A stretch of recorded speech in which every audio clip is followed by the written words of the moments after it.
तद्भव और तत्सम सीखेंगे। ठीक, तद्भव शब्द क्या होते हैं, तत्सम शब्द क्या होते हैं।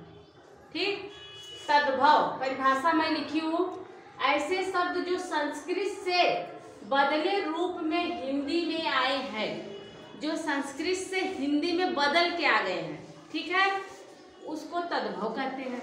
और जो संस्कृत भाषा के मतलब बिना बदले मूल रूप में ही हिंदी में आ गए हैं, मतलब वह संस्कृत और हिंदी दोनों में एक समान लिखे जाते हैं, वह क्या है, तत्सम।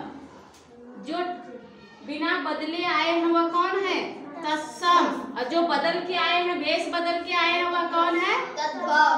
तद्भव तुम लोग भालू से समझ लो या जैसे भी समझो, जो भेष बदल के आए हैं, जो बदले हुए रूप है, वह कौन है, तद्भव।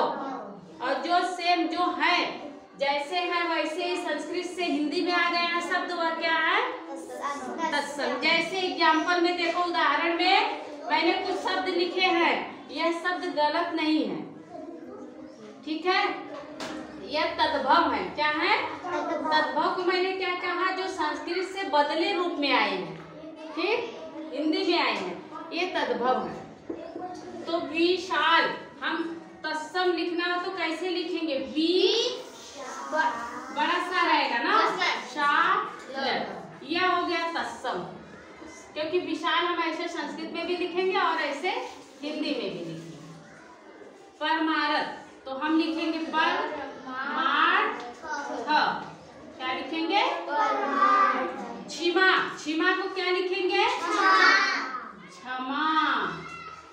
संचय तो संचय, सफे बिंदी सन हो गया, ठीक है, संचय।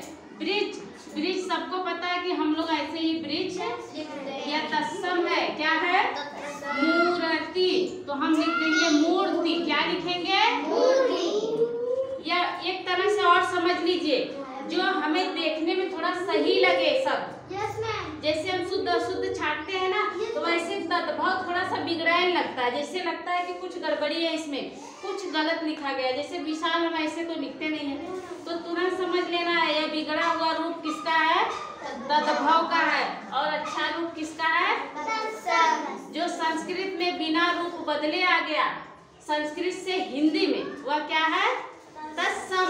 और जो रूप बदल के आया है वह कौन है, तद्भव। क्लियर हुआ, समझ में आ गया? 2 बार समझाई, 4 बार समझाऊंगी, लेकिन आ जाना चाहिए।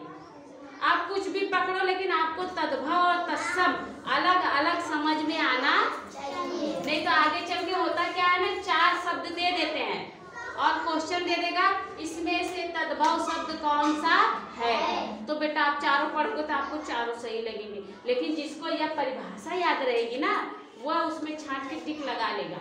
ठीक, तो आप लोग परिभाषा याद कर लोगे? Yes ma'am. समझ में? कल मैं इसका तुम लोगों से करवाऊंगी ना, क्वेश्चन देके मैं आप लोगों से छटवाऊंगी। ठीक।